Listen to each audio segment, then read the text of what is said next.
ইংল্যান্ডে এখন সন্ধ্যা বলা চলে না, প্রায় রাতই হয়ে গেছে, 8টা 10 বাজে।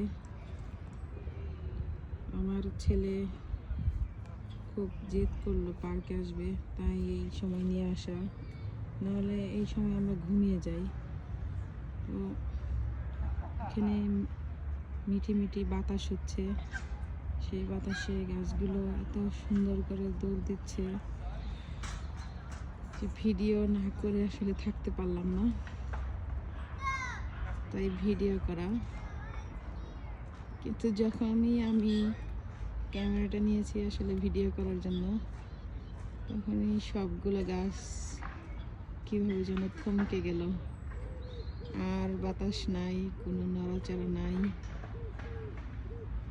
আমি ভিডিও করতেছি তাই মনে হয় রাগ হয়েছে কিছুটা। যাই হোক, এটা খুবই সুন্দর একটা পার্ক, বাচ্চারা খুবই পছন্দ করে এই পার্কটিকে, বড়রাও অনেক পছন্দ করে। এই খোলামেলা পরিবেশ আর প্রকৃতির কারণে শেষ সময়ে এসে কিছুটা বাতাসের উপস্থিতি টের পাওয়া যাচ্ছে। আজকে এইটুকুই, ধন্যবাদ, ভালো থাকবেন সবাই।